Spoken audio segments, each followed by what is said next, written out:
अर्जुन युद्ध से पीड़ित नहीं है, युद्ध विरोधी भी नहीं है। हिंसा के संबंध में उसकी कोई अरुचि भी नहीं है। उसके सारे जीवन का शिक्षण, उसके सारे जीवन का संस्कार हिंसा और युद्ध के लिए है। लेकिन ये समझने जैसी बात है कि जितना ही हिंसक चित्त हो उतना ही ममत्व से भरा हुआ चित्त भी हो। हिंसा और ममत्व साथ ही साथ जीते।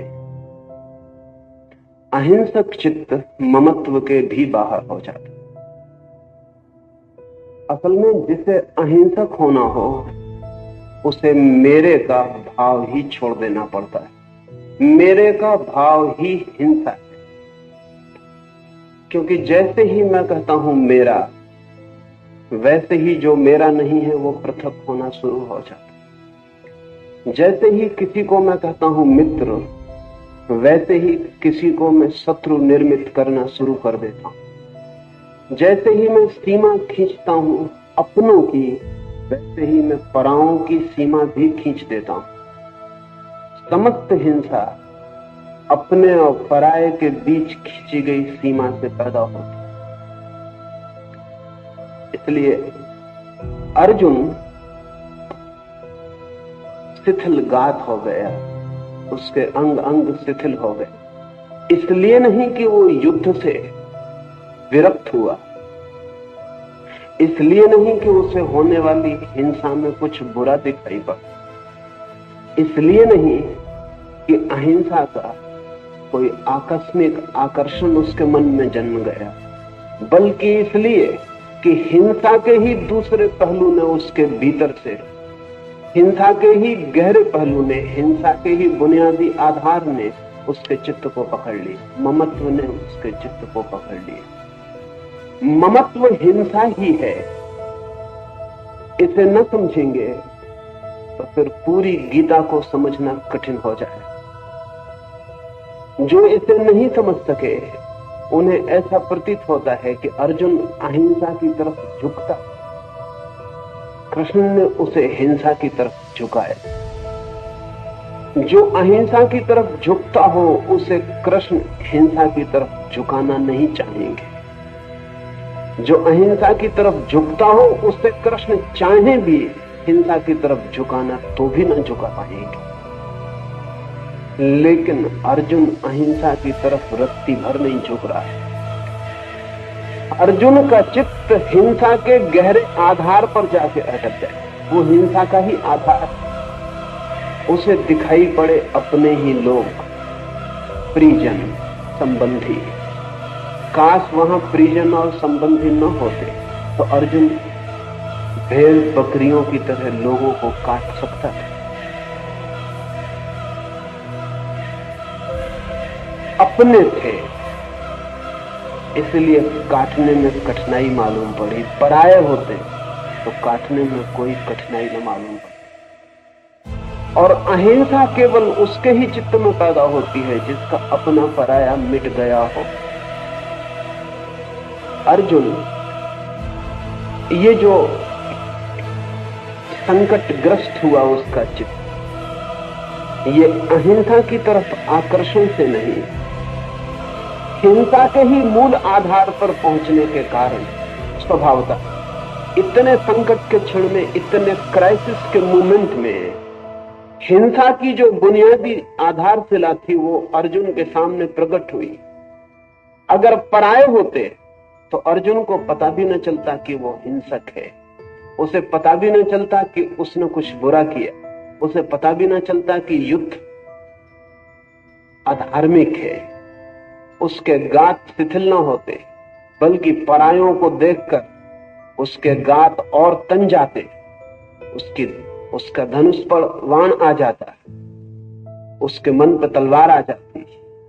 वो बड़ा प्रफुल्लित होता, लेकिन वो एकदम उदास हो गए। इस उदासी में उसे अपने चित्त की हिंसा का मूल आधार दिखाई पड़ा। उसे दिखाई पड़ा इस संकट के क्षण में, उसे ममत्व दिखाई पड़ा। ये बड़े आश्चर्य की बात है कि अक्सर हम अपने चित्त की गहराइयों को केवल संकट के क्षणों में ही देख पाते। साधारण क्षणों में हम चित्त की गहराइयों को नहीं देख पाते। साधारण क्षणों में हम साधारण जीते हैं। असाधारण क्षणों में जो हमारे गहरे से गहरे में छिपा है वो प्रकट होना शुरू हो जाता।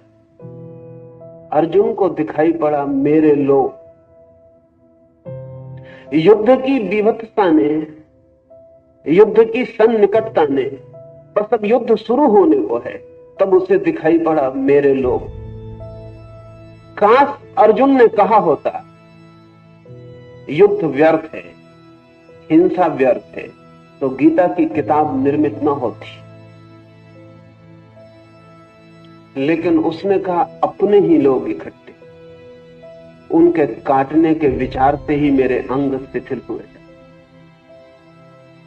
असल में जिसने अपने जीवन के भवन को अपनों के ऊपर बनाया है, उन्हें काटते क्षण में उसके अंग शिथिल हों, ये बिल्कुल स्वाभाविक है।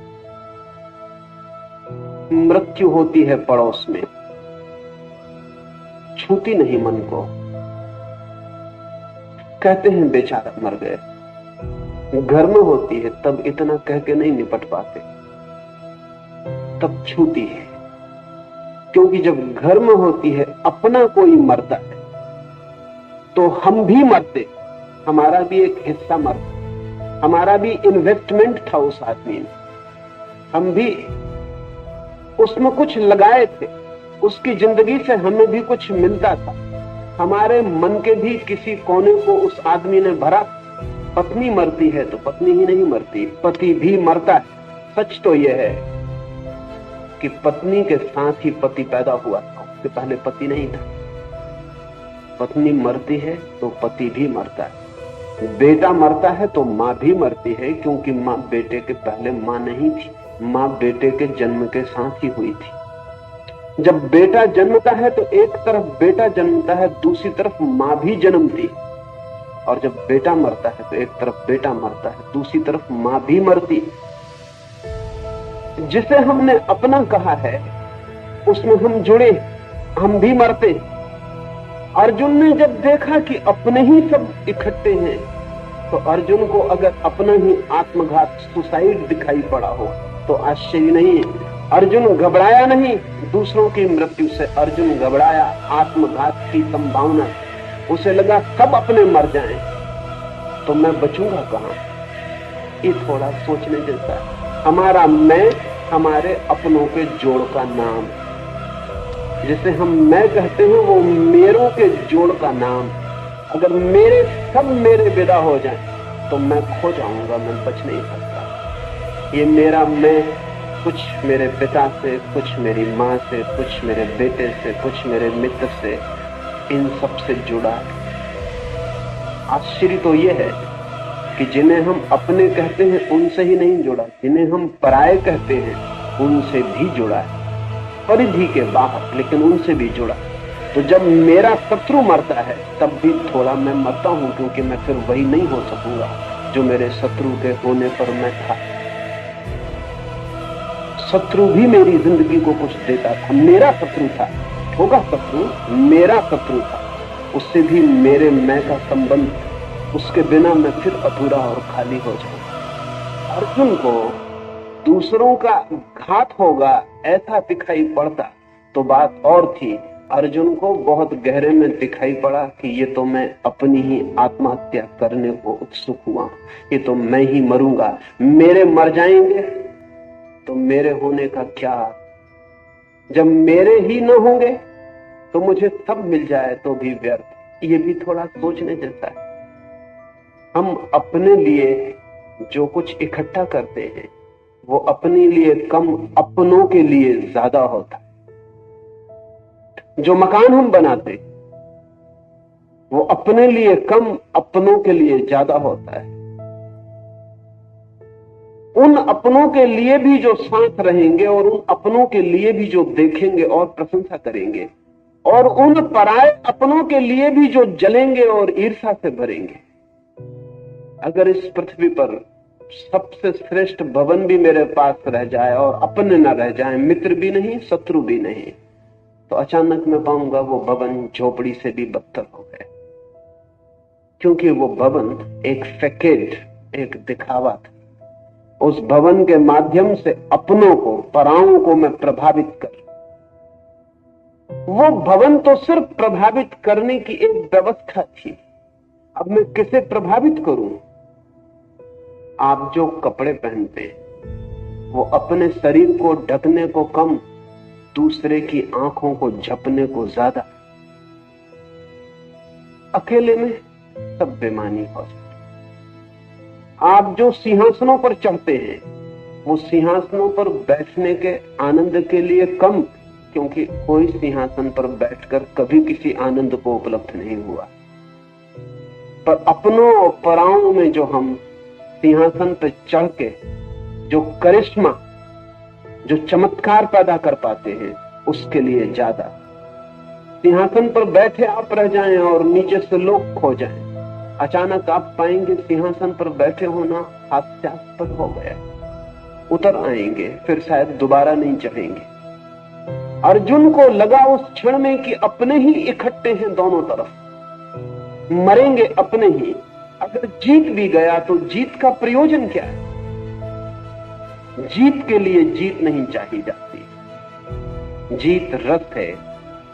अपनों और पराओं के बीच जो अहंकार बढ़ेगा उसका साम्राज्य मिलेगा। क्या होगा? अर्थ, कोई अर्थ ना।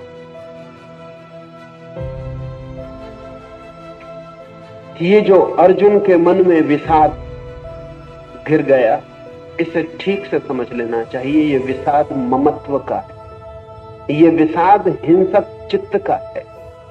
और इस विषाद के कारण ही कृष्ण को इतने धक्के देने पड़े अर्जुन को।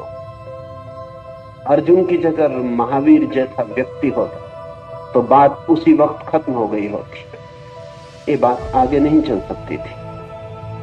अगर महावीर जैसा व्यक्ति होता तो शायद ये बात उठ भी नहीं सकती थी।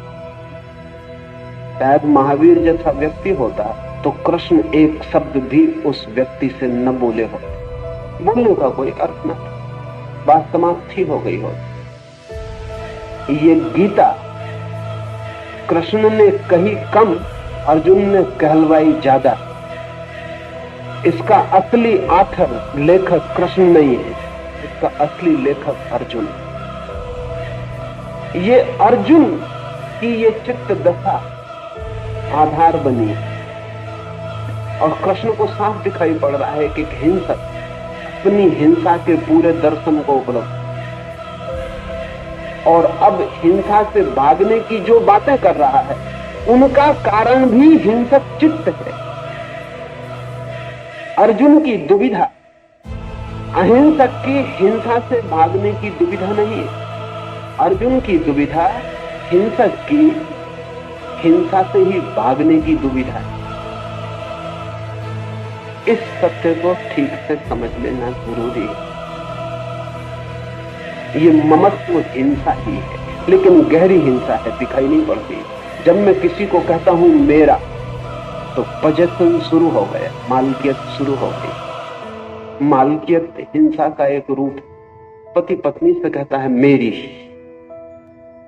मालकियत शुरू हो गई। पत्नी पति से कहती है मेरे, मालकियत शुरू हो गई। और जब भी हम किसी व्यक्ति के मालिक हो जाते तभी हम उस व्यक्ति की आत्मा का हनन कर देते। हमने मार डाला उसे, हमने तोड़ डाला उसे। असल में हम उस व्यक्ति के साथ व्यक्ति की तरह नहीं, वस्तु की तरह व्यवहार कर रहे हैं। अब कुर्सी मेरी जिस अर्थ में होती है उसी अर्थ में पत्नी मेरी हो जाती है। मकान मेरा जिस अर्थ में होता है उसी अर्थ में पति मेरा हो जाता है, स्वभावता।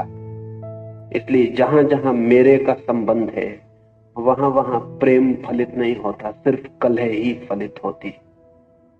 इसलिए दुनिया में जब तक पति पत्नी मेरे का दावा करेंगे, बाप बेटे मेरे का दावा करेंगे, तब तक दुनिया में बाप बेटे पति पत्नी के बीच कलह ही चल सकती है, मैत्री नहीं हो सकती। मेरे का दावा मैत्री का विनाश।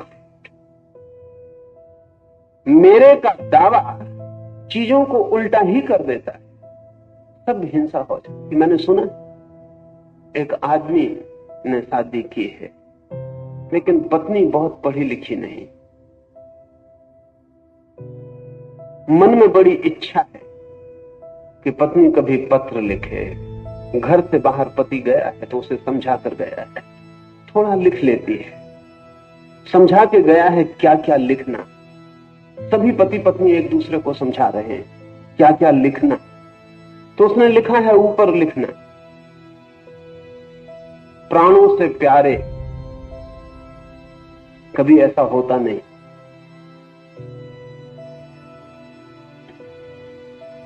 नीचे लिखना, चरणों की दासी।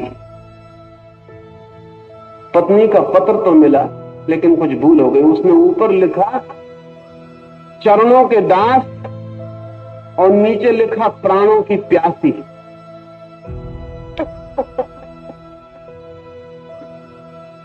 जो नहीं लिखते हैं उनकी स्थिति भी ऐसी ही है। जो बिल्कुल ठीक ठीक लिखते हैं उनकी स्थिति भी ऐसी ही है। जहां आग्रह है मालकियत का, वहां हम सिर्फ घृणा ही पैदा करते हैं, और जहां घृणा है वहां हिंसा आएगी। इसलिए हमारे सब संबंध हिंसा के संबंध हो गए। हमारा परिवार हिंसा का संबंध होकर रह गया। ये जो अर्जुन को दिखाई पड़ा, मेरे सब मिट जाएंगे तो मैं कहां, और मेरों को मिटाकर जीत का, साम्राज्य का क्या अर्थ। इसमें वो अहिंसक नहीं हो गया है। अन्यथा कृष्ण आशीर्वाद देते और कहते विदा हो जा, बात समाप्त हो गई। लेकिन कृष्ण देख रहे हैं कि हिंसक वो पूरा है, मैं और ममत्व की बात कर रहा, इसलिए अहिंसा झूठी है। जो मैं की बात कर रहा हो, अहिंसा की बात कर रहा हो, तो जानना कि अहिंसा झूठी है, क्योंकि मैं के आधार पर अहिंसा का फूल खिलता ही नहीं। मेरे के आधार पर अहिंसा के जीवन का कोई विकास ही नहीं होता। आचार्य अर्जुन युद्धभूमि पर अपने स्वजन, गुरुजन और मित्र को देखा तो शोक से बर्बाद हुआ। उसको इसका चित्त हिंसक था। युद्धभूमि पर दुर्योधन भी था, युधिष्ठिर भी था, द्रोणाचार्य भी थे, और भी बहुत से योद्धा थे। उनके भी स्वजन मित्र थे। उनका भी चित्त हिंसक था, ममत्व से भरा हुआ था। अर्जुन को ही सिर्फ विषाद क्यों हुआ? निश्चय ही दुर्योधन भी वहां था और भी योद्धा वहां थे, उन्हें क्यों विषाद न हुआ? वे भी ममत्व से भरे लोग थे, वे भी हिंसा से भरे लोग थे। नहीं हुआ कारण है, हिंसा भी अंधी हो सकती है, विचारहीन हो सकती है। ममत्व भी अंधा हो सकता है, विचारहीन हो सकता है। हिंसा भी आंख वाली हो सकती है, विचारपूर्ण हो सकती है।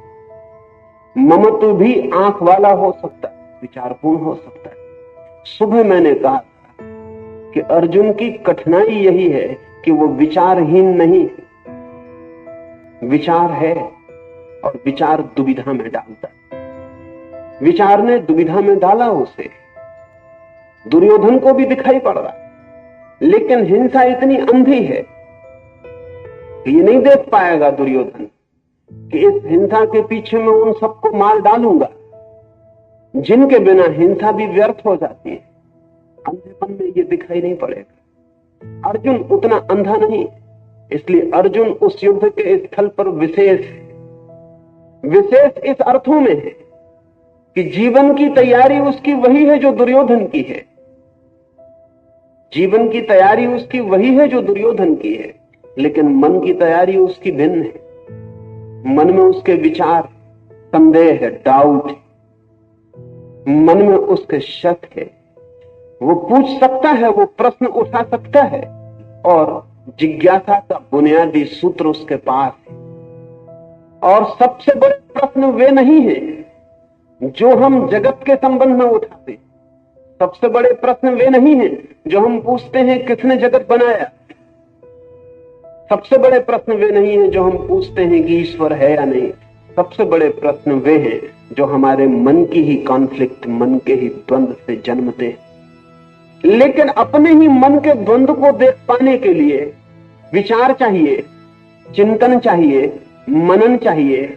अर्जुन सोच पा रहा है, देख पा रहा कि मैं जो हिंसा करने जा रहा हूं उसमें वे ही लोग मर जाएंगे जिनके लिए हिंसा करने का कुछ अर्थ हो सकता है। अंधा नहीं है, और ये अंधा न होना ही उसका कष्ट भी है, उसका सौभाग्य भी है। इसे समझ लेना उचित है। अंधा नहीं है, ये उसका कष्ट है। दुर्योधन कष्ट में नहीं है। दुर्योधन के लिए युद्ध एक रस, अर्जुन के लिए युद्ध एक संकट और कष्ट हो गए। सौभाग्य भी यही है, यदि वो इस कष्ट को पार हो जाता तो निर्विचार में पहुंच सकेगा। अगर वो इस कष्ट को पार हो जाता है तो परमात्मा में समर्पण को पहुंच सकेगा। अगर वो इस कष्ट को पार हो जाता है तो ममत्व को छोड़ने में पहुंच सकेगा। अगर इस कष्ट को पार नहीं हो पाता तो निश्चित ही ये युद्ध उसके लिए विकट संकट होगा, जिसमें वो स्किज़ोफ्रेनिक हो जाएगा, जिसमें उसका व्यक्तित्व दो खंडों में टूट जाएगा। या तो भाग जाएगा या लड़ेगा बेमन से और हार जाएगा। जो लड़ाई बेमन से लड़ी जाए वो हारी ही जाने वाली है, क्योंकि बेमन से लड़ने का मतलब है आधा मन भाग रहा है, आधा मन लड़ रहा है। और जो आदमी अपने भीतर ही विपरीत दिशाओं में गति करता उसकी पराजय निश्चित है। दुर्योधन जीतेगा, फिर पूरे मन से लड़ रहा है। कुएं में भी गिर रहा है तो पूरे मन से गिर रहा है। अंधकार में भी जा रहा है तो पूरे मन से जा रहा है। असल में अंधकार में दो ही व्यक्ति पूरे मन से जा सकते हैं। एक तो वो जो अंधा है, क्योंकि उसे अंधकार और प्रकाश से कोई अंतर नहीं पड़ता। एक वो जिसके पास आत्मिक प्रकाश है, क्योंकि तब अंधकार को उसका होना ही अंधकार को मिटा देता है।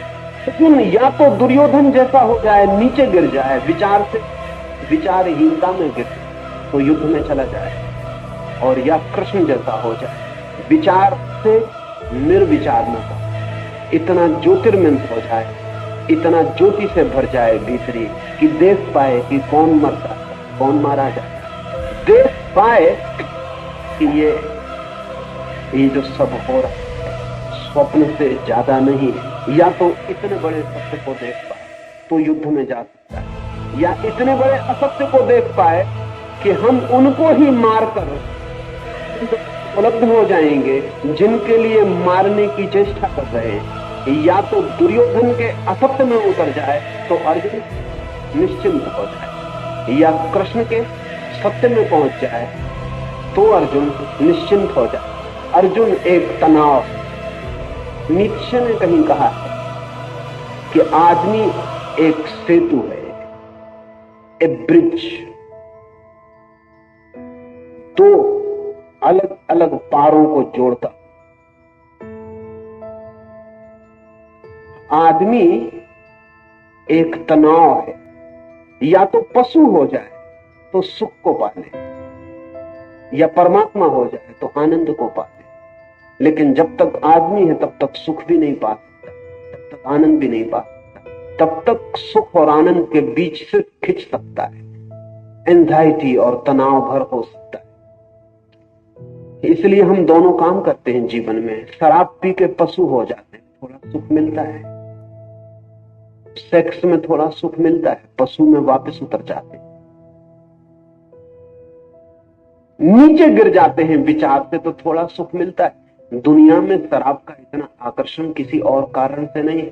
शराब हमें वापस पशु में पहुंचा देने की सुविधा बन जाती है। नशा करके हम वही हो जाते हैं जहां सभी पशु, फिर हम पशु जैसे निश्चिंत, क्योंकि पशु कोई चिंता नहीं करता, कोई पशु पागल नहीं होता, सिर्फ सर्कस के पशु पागल होते, क्योंकि सर्कस का पशु करीब करीब आदमी की हालत में आ जाता है, आदमी करीब करीब सर्कस के पशु की हालत में है। कोई पशु पागल नहीं होता, और किसी पशु के लिए विक्षिप्तता, चिंता, अनिद्रा इंसोमेनिया, ऐसी बीमारियां नहीं आती। कोई पशु आत्मघात नहीं करता, सुसाइड नहीं करता, क्योंकि आत्मघात के लिए बहुत चिंता इकट्ठी हो जानी जरूरी है। बड़े मजे की बात है, कोई पशु बोर्डम अनुभव नहीं करता, वो कभी ऊबता नहीं। एक भैंस, वो रोज घास वही चरती रहेगी, वो कभी नहीं ऊबती। ऊबने का कोई सवाल नहीं। ऊबने के लिए विचार चाहिए, बोर्डम के लिए, ऊब के लिए विचार चाहिए। इसलिए मनुष्यों में जो जितना ज्यादा विचारशील है उतना ऊबेगा। मनुष्यों में जो जितना ज्यादा विचारशील है उतना चिंता से भर जाए। मनुष्यों में जो जितना ज्यादा विचारशील है वो पागल हो सकता है। मनुष्यों में जो जितना ज्यादा विचारशील है वो विक्षिप्त हो सकता है। लेकिन ये एक ही पहलू है। दूसरा पहलू ये है कि जो विक्षिप्त होने की स्थिति को पार कर जाए वो विमुक्त भी हो सकता है, और जो चिंता को पार कर जाए वो निश्चिंतता के सजग आनंद को उपलब्ध हो सकता है, और जो तनाव को पार कर जाए वो विश्रांति के उस अनुभव को पा सकता है जो सिर्फ परमात्मा में विश्राम से उपलब्ध होती है। अर्जुन मनुष्य का प्रतीक है, दुर्योधन पशु का प्रतीक है, कृष्ण परमात्मा के प्रतीक है। वहां 3 प्रतीक हैं उस युद्ध स्थल पर। अर्जुन डमाडोल, वो दुर्योधन और कृष्ण के बीच डमाडोल, उसे निश्चिंतता मिल सकती है। He can be at ease अगर वो दुर्योधन हो जाए, तो वो कृष्ण हो जाए। अर्जुन रहते कोई सुविधा नहीं, अर्जुन रहते तनाव, अर्जुन रहते मुश्किल है। उसकी मुश्किल यही है कि दुर्योधन हो नहीं सकता, कृष्ण होना समझ में नहीं आता, और जो है वहां टिक नहीं सकता, क्योंकि वो बीच का तरंग भर है, वहां टिका नहीं जा सकता। कोई भी सेतु मकान बनाने के लिए नहीं होता। अकबर ने फतेहपुर सीकरी बनाई तो वहां एक पुल पर, एक ब्रिज पर उसने वाक्य लिखवाया, सेतु पार करने को, सेतु निवास के लिए नहीं। ठीक लिखा। जो भी आदमी सेतु पर निवास बनाएगा वो मुश्किल में पड़ेगा। कहीं भी लौट जाएं, पशु हो जाएं कि परमात्मा हो जाएं, आदमी नियति नहीं है। आदमी होना संकट है, क्राइसिस है। आदमी अंत नहीं है। आदमी ठीक से समझे तो ना तो पशु है और न परमात्मा है। न तो वो पशु हो पाता क्योंकि पशु को पार कर चुका, और ना वो परमात्मा हो पाता क्योंकि परमात्मा को पहुंचना। मनुष्य सिर्फ परमात्मा और पशु के बीच डोलता हुआ अस्तित्व। हम 24 घंटे में कई बार दोनों कोनों पर पहुंच जाते। क्रोध में वही आदमी पशु के निकट आता, शांति में वही आदमी परमात्मा के निकट पहुंच जाता। हम दिन में 24 घंटे में बहुत बार नरक और स्वर्ग की यात्रा कर लेते। बहुत बार क्षण में स्वर्ग में होते हैं, क्षण में नरक में उतर जाते। नरक में पछताते हैं, फिर स्वर्ग की चेष्टा शुरू हो जाती है। स्वर्ग में पैर जमा नहीं पाते, फिर नरक में पहुंचना शुरू हो जाता है। और तनाव का एक नियम है कि तनाव सदा विपरीत में आकर्षण पैदा कर देता है। जैसे घड़ी का पेंडुलम होता है, वो बाईं तरफ जाता है। जब बाईं तरफ जाता है तब हमें लगता है कि बाईं तरफ जा रहा है, लेकिन जो घड़ी के विज्ञान को समझते हैं वो ये भी जानते हैं कि वो बाईं तरफ जाते समय दाईं तरफ जाने की शक्ति इकट्ठी कर रहा है, मोमेंटम इकट्ठा कर रहा है। वो जितनी दूर बाएं तरफ जाएगा उतने ही दूर दाएं तरफ जाने की ताकत इकट्ठी कर रहा है। असल में वो बाएं तरफ इसलिए जा रहा है कि दाएं तरफ जा सके, और दाएं तरफ जाते वक्त इसलिए जा रहा है कि बाएं तरफ जा सके। आदमी पूरे समय पशु और परमात्मा के बीच पेंडुलम की तरह घूम रहा है। अर्जुन आदमी का प्रतीक है, और आज के आदमी का तो और भी ज्यादा। आज की आदमी की चेतना ठीक, एक और मनुष्य अपनी चेतना को समाधि तक ले जाने के लिए आतुर, और दूसरी तरफ आदमी LSD से, मैस्कलिन से, मैरिजुआना से, शराब से, सेक्स से पशु की तरफ ले जाने को आतुर है। और अक्सर ऐसा होगा कि एक ही आदमी ये दोनों काम करता हुआ मालूम पड़ेगा। वही आदमी भारत की यात्रा पर आएगा, वही आदमी अमेरिका में LSD लेता रहेगा। वो दोनों एक साथ कर रहा है। मनुष्य बेहोश हो जाए तो पशु हो सकता, लेकिन बेहोश ज्यादा देर नहीं रहा जा सकता। बेहोशी के सुख भी होश में ही अनुभव हो पाते हैं। बेहोशी में बेहोशी का सुख भी अनुभव नहीं होता। शराब का भी मजा जब शराब पिए होता है आदमी तब नहीं चलता, पता तो तभी चलता है जब शराब का नशा उतर जाता। नींद में जब आप होते हैं तब नींद का कोई मजा पता नहीं चलता, वो सुबह जाग के पता चलता है कि बड़ी आनंदपूर्ण निद्रा थी। बेहोशी के सुख के लिए होश में आना जरूरी है, और होश में कोई सुख नहीं मालूम पड़ता, इसलिए फिर बेहोशी में उतरना पड़ता। मनुष्य की चेतना इसलिए अद्भुत है, गीता इसलिए अद्भुत है कि वो मनुष्य की बहुत आंतरिक मनस्थिति का आधार है। मनुष्य की आंतरिक मनस्थिति, अर्जुन के साथ कृष्ण का जो संघर्ष है पूरे समय, वो जो अर्जुन के साथ कृष्ण का संवाद है या विवाद है, वो जो अर्जुन को खींच खींच कर परमात्मा की तरफ लाने की चेष्टा है, और अर्जुन वापस पिछलगात होकर बैठ जाता है, वो फिर पशु में गिरना चाहता है। ये जो संघर्ष है वो अर्जुन के लिए है, दुर्योधन के लिए नहीं। दुर्योधन निश्चिंत है, अर्जुन भी वैसा हो तो निश्चिंत हो सकता है, वैसा नहीं है। हम में भी जो दुर्योधन की तरह हैं वे निश्चिंत हैं, वे मकान बना रहे हैं, वे दिल्ली में राजधानियों के सिंहासन चढ़ रहे हैं, वे धन कमा रहे हैं। हम में भी जो अर्जुन की तरह हैं वे बेचैन और परेशान हैं। वे बेचैन हैं इसलिए कि जहां हैं वो जगह घर बनाने योग्य नहीं मालूम पड़ती। जहां से आ गए हैं वहां से आगे बढ़ गए, पीछे लौटना संभव नहीं है। जहां पहुंचे नहीं उसका कोई पता नहीं कि वो कहां है, मार्ग, वो मंदिर कहां है, उसका कोई पता नहीं।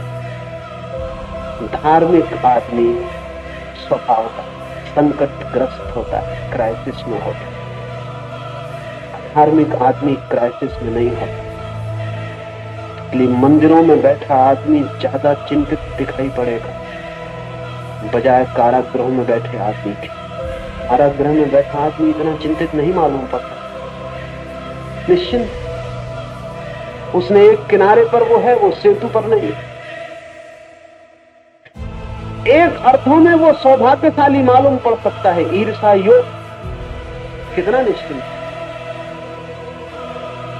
लेकिन उसका सौभाग्य बड़े गहरे अभिशाप को छिपा है। वो इसी तट पर रह जाएगा, उसमें अभी मनुष्य की किरण भी पैदा नहीं होगी। मनुष्य के साथ ही उपद्रव शुरू होता है, मनुष्य के साथ ही संताप शुरू होता है, क्योंकि मनुष्य के साथ ही परमात्मा होने की संभावना, पोटेंशियलिटी के द्वार खुलते हैं। वो अर्जुन पशु होना नहीं चाहता, स्थिति पशु होने की है, परमात्मा होने का उसे पता नहीं। बहुत गहरी अनजान में आकांक्षा परमात्मा होने की ही है, इसलिए वो पूछ रहा, इसलिए प्रश्न उठा रहा, इसलिए जिज्ञासा जगा रहा। जिसके जीवन में भी प्रश्न है, जिसके जीवन में भी जिज्ञासा है, जिसके जीवन में भी असंतोष है, उसके जीवन में धर्म आ सकता है। जिसके जीवन में नहीं चिंता, नहीं प्रश्न, नहीं संदेह, नहीं जिज्ञासा, नहीं असंतोष, उसके जीवन में धर्म के आने की कोई सुविधा नहीं है। जो बीज टूटेगा अंकुरित होने को, चिंता में पड़ेगा। बीज बहुत मजबूत चीज है, अंकुर बहुत कमजोर होता है। बीज बड़ा निश्चिंत होता है, अंकुर बड़ी चिंता में पड़ जाता है। अंकुर निकलता है जमीन से पत्थरों को तोड़कर। अंकुर जैसी कमजोर चीज पत्थरों को तोड़कर, मिट्टी को काटकर बाहर निकलती अज्ञात अनजाने जगत में, जिसका कोई परिचय नहीं, कोई पहचान नहीं। कोई बच्चा तोड़ डालेगा, कोई पशु चर जाएगा, किसी के पैर के नीचे दबेगा। क्या होगा क्या नहीं होगा, बीज अपने में रहे तो बहुत निश्चिंत है, न किसी बच्चे के पैर के नीचे दबेगा, न कोई अज्ञात के खतरे हैं, अपने में बंद। दुर्योधन बीज में बंद जैसे व्यक्ति है, निश्चिंत है। अर्जुन अंकुरित है, अंकुर चिंतित है, अंकुर बेचैन है। क्या होगा, फूल आएंगे कि नहीं? बीज होना छोड़ दिया, अब फूल आएंगे कि नहीं? फूल के लिए बढ़ने के लिए आतुर, वही आतुरता उसे कृष्ण से निरंतर प्रश्न पूछवाए चली जाती। इसलिए अर्जुन के मन में चिंता है, प्रश्न है, दुर्योधन के मन में नहीं। आचार्य जी, कृपया ये बताइए कि मनुष्य के सामने द्वंद्वात्मक दशा बार रहती है, तो वो द्वंद्व भरी दशा को पार करने के लिए मूल आधार कौन सा होना चाहिए? द्वंद्व भरी दशा को हम विकास पोषक किस तरह बना सके? जो द्वंद्व दशा होती है उसमें से हमने हमारा संकल्प और निश्चय नक्की कर लिया, जो सत्य कर लिया, उसका मूल चीज कौन सी होती है हमारे सामने? अर्जुन के लिए भी यही सवाल है। इस सवाल को आमतौर से आदमी जैसा हल करता है वैसा ही अर्जुन भी करना चाहता है। द्वंद्व मनुष्य का स्वभाव, मनुष्य का, आत्मा का नहीं, शरीर का नहीं, मनुष्य का द्वंद्व स्वभाव। द्वंद्व को अगर जल्दबाजी से हल करने की कोशिश की तो पशु की तरफ वापस लौट जाता है, शीघ्रता की तो पीछे लौट जाए। वो परिचित रास्ता है, वहां वापस जाया जा सकता है। द्वंद्व से गुजरना ही तपश्चर्या है। धैर्य से द्वंद्व को झेलना ही तपश्चर्या है, और द्वंद्व को झेलकर ही व्यक्ति द्वंद्व के पार होता है। इसलिए कोई जल्दी से निश्चय कर ले सिर्फ द्वंद्व को मिटाने के लिए, तो उसके निश्चय काम के नहीं है, वो नीचे गिर जाएगा, वापस गिर जाएगा। पशु बहुत निश्चयात्मक है, पशुओं में डाउट नहीं है, बड़े निश्चय में जी रहे हैं, बड़े विश्वासी हैं, बड़े आस्तिक मालूम होते, पर उनकी आस्तिकता नहीं है, क्योंकि जिसने नास्तिकता नहीं जानी उसकी आस्तिकता का अर्थ कितना। और जिसने नहीं कहने का कष्ट नहीं जाना वो हाँ कहने के आनंद को उपलब्ध नहीं हो। और जिसने संदेह नहीं किया उसकी श्रद्धा दो कौड़ी की है। लेकिन जिसने संदेह किया और जो संदेह को जिया और संदेह के पार हुआ, उसकी श्रद्धा का कुछ बल है, उसकी श्रद्धा की कोई प्रमाणिकता है। तो एक तो रास्ता यह है कि जल्दी कोई निश्चय कर ले, और निश्चय करने के बहुत रास्ते आदमी पकड़ लेता है। किसी शास्त्र को पकड़ ले, निश्चय हो जाएगा। शास्त्र निश्चय की भाषा में बोल देगा कि ऐसा ऐसा करो और विश्वास करो। जिसने शास्त्र पकड़ के निश्चय किया उस आदमी ने अपने मनुष्य होने से इंकार कर दिया। उसे एक अवसर मिला था विकास का, उसने खो दिया। गुरु को पकड़ लो, जिसने गुरु को पकड़ लिया उसने अवसर खो दिया। एक संकट था जिसमें बेसहारा गुजरने के लिए परमात्मा ने उसे छोड़ा था, उसने उस संकट से बचाव कर लिया।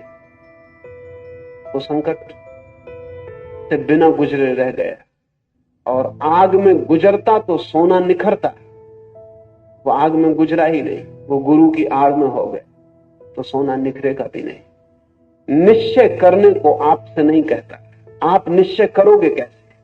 जो आदमी द्वंद्व में है उसका निश्चय भी द्वंद्व से भरा होगा। जब द्वंद्व में है तो निश्चय करेंगे कैसे? द्वंद्व से भरा आदमी निश्चय नहीं कर सकता, करना भी नहीं चाहिए। द्वंद्व को जिए, द्वंद्व में तपे, द्वंद्व में मरे और खपे, द्वंद्व को भोगे। द्वंद्व की आग से भागे मत, क्योंकि जो आग दिखाई पड़ रही है उसी में कचरा जलेगा और सोना बचेगा। द्वंद्व से गुजरे, द्वंद्व को नियति समझे, वो मनुष्य की डेस्टिनी है, वो उसका भाग्य है, उससे गुजरना ही होगा। उसे जिए, जल्दी ना करे, निश्चय जल्दी ना करे। हाँ, द्वंद्व से गुजरे तो निश्चय आएगा, द्वंद्व से गुजरे तो श्रद्धा आएगी, लानी नहीं पड़ेगी। लाई गई श्रद्धा का कोई भी मूल्य नहीं, क्योंकि जो श्रद्धा लानी पड़ी है का मतलब ही है कि अभी आने के योग मन न बना था, जल्दी ले आए। जो श्रद्धा बनानी पड़ी है उसका अर्थ ही है कि पीछे द्वंद्वग्रस्त मन है, वो भीतर जिंदा रहेगा, ऊपर से परत श्रद्धा की हो जाएगी, वो ऊपर ऊपर काम देगी, समय पर काम नहीं देगी। जब कठिन समय होगा, मौत सामने खड़ी होगी, तो बहुत पक्का विश्वास कर लिया था कि आत्मा अमर है। जब गीता पढ़ते थे तब पक्का विश्वास रहा, जब रोज सुबह मंदिर जाते थे तब पक्का था कि आत्मा अमर है। और जब डॉक्टर पास खड़ा हो जाएगा उसका चेहरा उदास दिखाई पड़ेगा और घर के लोग भागने दौड़ने लगेंगे और नाड़ी की गति गिरने लगेगी, तब अचानक पता चलेगा कि पता नहीं आत्मा अमर है या नहीं है। क्योंकि लाख कहें गीताएं, उनके कहने से आत्मा अमर नहीं हो सकती। आत्मा अमर है इसलिए वे कहती हैं, ये दूसरी बात है, लेकिन उनके कहने से आत्मा अमर नहीं हो सकती। और आप किसी को मान लें, इससे कुछ होने वाला नहीं। हाँ, द्वंद्व से गुजरे, पीड़ा को झेलें, वो अवसर है।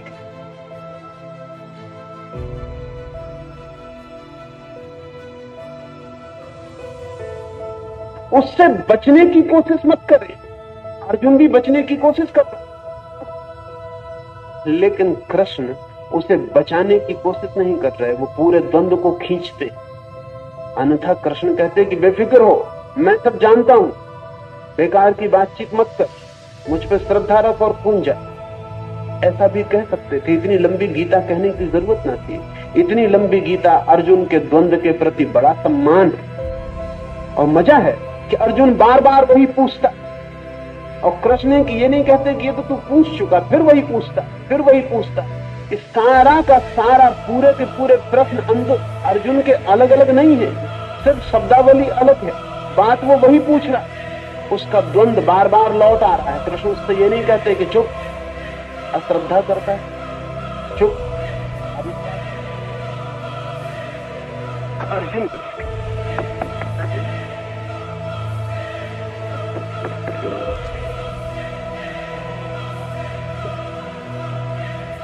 होता है, वही बार बार करता, उसका द्वंद्व ही बार बार नए नए रूप लेकर खड़ा होता। कृष्ण उसे विश्वास दिलाने को उत्सुक नहीं, कृष्ण उसे पहुंचाने को जरूर उत्सुक है। और विश्वास और श्रद्धा में बड़ा फर्क है।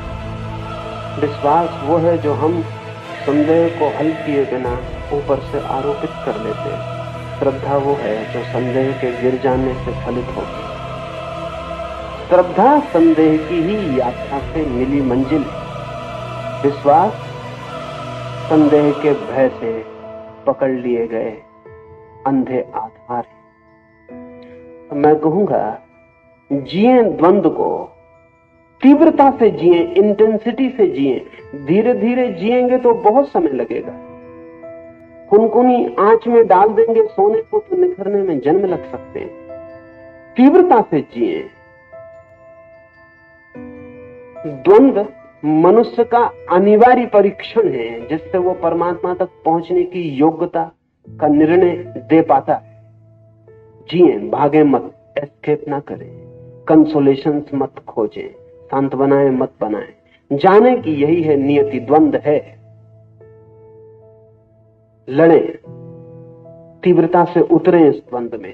क्या होगा इसका परिणाम? इसके दो परिणाम होंगे। जैसे ही कोई व्यक्ति अपने चित्त के द्वंद्व में पूरी तरह उतरने को राजी हो जाता है, वैसे ही उस व्यक्ति के भीतर एक तीसरा बिंदु भी पैदा हो जाता है। दो के अलावा तीसरी ताकत भी पैदा हो जाती है। जैसे ही कोई व्यक्ति अपने द्वंद्व को जीने के लिए राजी होता है, वैसे ही उसके भीतर दो नहीं तीन शुरू हो जाते हैं। द थर्ड फोर्स, वो जो निर्णय करती है कि जिएंगे द्वंद्व को, वो द्वंद्व के बाहर, वो द्वंद्व के भीतर नहीं। मैंने सुना है सेंट तेरेसा एक ईसाई फकीर औरत हुई। उसके पास 3 पैसे थे और एक दिन सुबह उसने गांव में कहा कि मैं एक बड़ा चर्च बनाना चाहती हूं, मेरे पास काफी पैसे आ गए। लोग हैरान हुए क्योंकि कल भी उसको लोगों ने भीख मांगते देखा। लोगों ने पूछा कि इतने अचानक पैसे कहां से आ गए जिससे बड़ा चर्च बनाने का ख्याल है। उसने अपना भिक्षा पात्र दिखाया, उसमें 3 पैसे थे। लोगों ने कहा, पागल तो नहीं हो गई तेरेसा? वैसे हम पहले ही सोचते थे कि तेरा दिमाग कुछ गड़बड़ है। असल में भगवान की तरफ जो लोग जाते हैं उनका दिमाग उनके लिए थोड़ा गड़बड़ दिखाई पड़ता ही है, जो नहीं जाते हैं। हम पहले ही सोचते थे कि तेरा दिमाग कुछ न कुछ ढीला है। 3 पैसे से चर्च बनाएगी? तेरेसा ने कहा, मैं हूं, 3 पैसे हैं और परमात्मा भी है। तेरेसा, धन 3 पैसे, धन परमात्मा। उन सब ने कहा वो परमात्मा कहां है?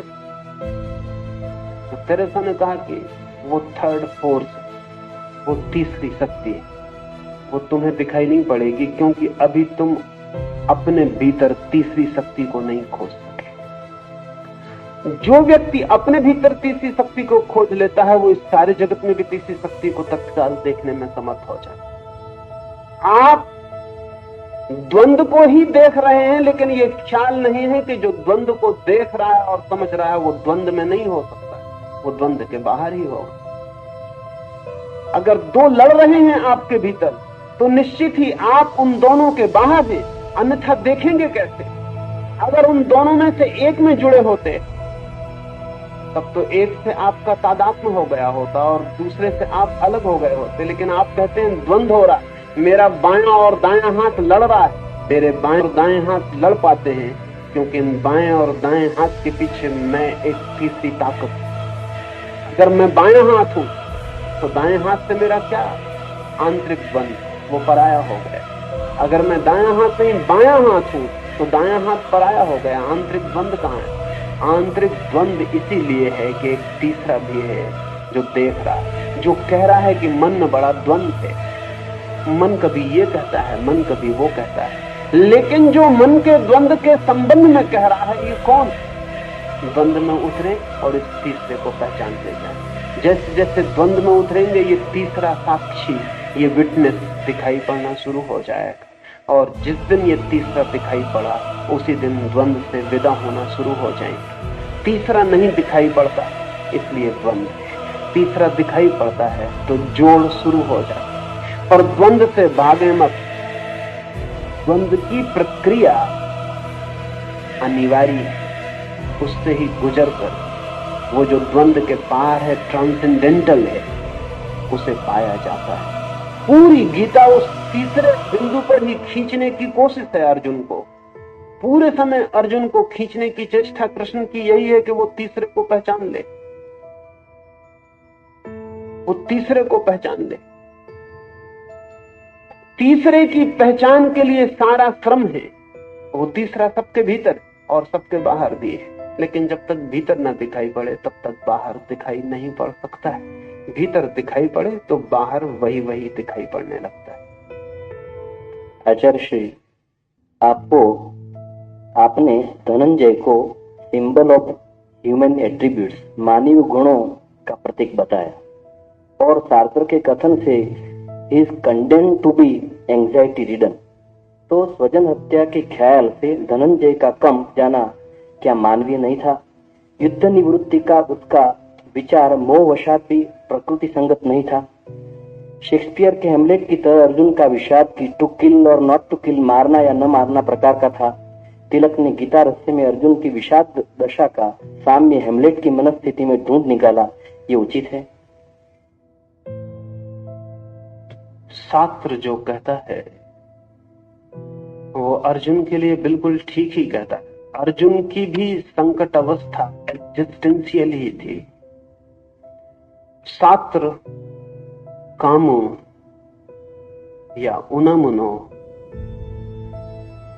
या जेस्पर या हाइडेगर, पश्चिम में जो भी अस्तित्ववादी विचार रखे वे ठीक अर्जुन की मनस्थिति में, इसलिए सावधान रहना। पश्चिम में कृष्ण पैदा हो सकता है क्योंकि जहां अर्जुन की मनस्थिति हो वहां कृष्ण के पैदा होने की संभावना हो जाती। पूरा पश्चिम एग्जिस्टेंशियल क्राइसिस में, पूरे पश्चिम के सामने मनुष्य की चिंतातुरता एकमात्र सत्य होकर खड़ी हो गई है।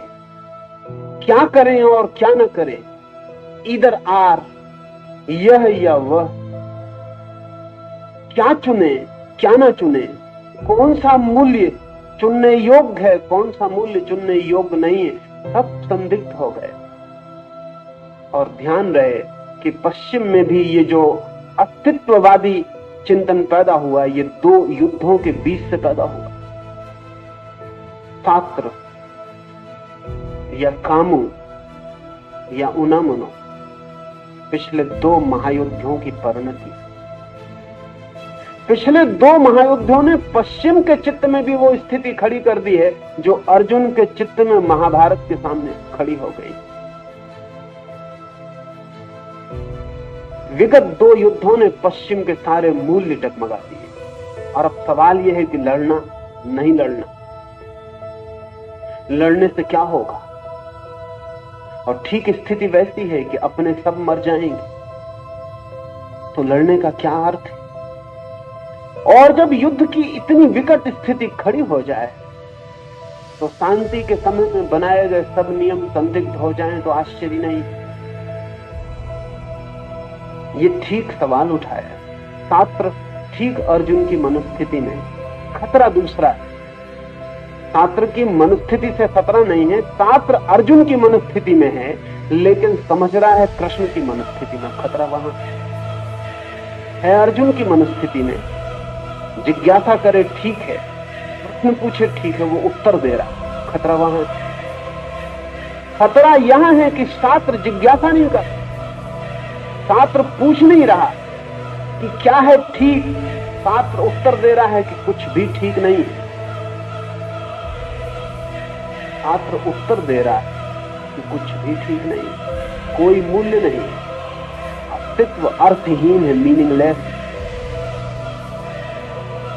ये जो उत्तर दे रहा है कि ईश्वर नहीं है जगत में, आत्मा नहीं है जगत में, मृत्यु के बाद बचना नहीं है जगत में, सारा का सारा अस्तित्व एक अव्यवस्था है, एक अनार्की है, एक संयोगजन्य घटना है, इसमें कोई सार नहीं है कहीं भी। ये उत्तर दे रहा है, यहां खतरा है।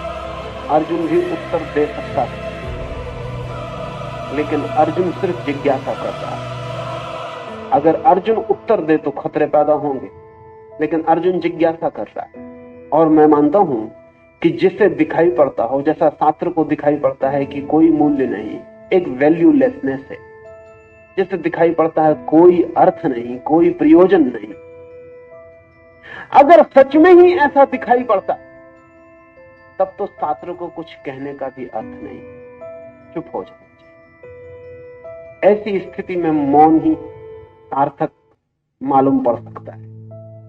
व्यर्थ है सारी बात नहीं, लेकिन शास्त्र मौन नहीं है, आतुर है कहने को, समझाने को, जो कह रहा है उसे दूसरों को राजी करने को। तब डर होता है, तब डर यह होता है कि शास्त्र भी भीतर असंदिग्ध नहीं है कि जो कह रहा है वो ठीक है। शायद शास्त्र दूसरों को समझा के दूसरों के चेहरे पर ये देखने को उत्सुक है कि कहीं उनको अगर ठीक लगती हो ये बात तो ठीक होगी, मैं भी फिर ठीक मान लूं। शास्त्र जिज्ञासा करे वहां तक ठीक है, लेकिन पश्चिम में एग्जिस्टेंशियलिस्ट विचारक जिज्ञासा को उत्तर बना रहे हैं। और जब जिज्ञासा उत्तर बनती है, और जब शिष्य गुरु हो जाता है, और जब पूछना ही बताना बन जाता है, तब एक क्राइसिस ऑफ वैल्यूज पैदा होती, जो कि पश्चिम में पैदा हुई। सब अस्त व्यस्त हो गया, सब अस्त व्यस्त हो गया। उस अस्त व्यस्तता में कहीं कोई राह नहीं दिखाई पड़ती। नहीं दिखाई पड़ती इसलिए नहीं कि राह नहीं है, राह तो सदा है, लेकिन अगर हम ये मान ही लें कि राह है ही नहीं, यही हमारा उत्तर बन जाए, तो फिर राह दिखाई पड़नी असंभव है। अर्जुन ये नहीं मानता। अर्जुन बड़ी जिज्ञासा कर रहा है कि राह होगी, मैं खोजता हूं, मैं पूछता हूं, आप मुझे बताएं। वो कृष्ण को कह रहा है आप मुझे बताएं, आप मुझे समझाएं, मैं अज्ञानी हूं, मुझे कुछ पता नहीं है। विनम्र है अर्जुन का अज्ञान, विनम्र है। शास्त्र का अज्ञान विनम्र नहीं है, शास्त्र का अज्ञान बहुत असर्टिव है, खतरा है।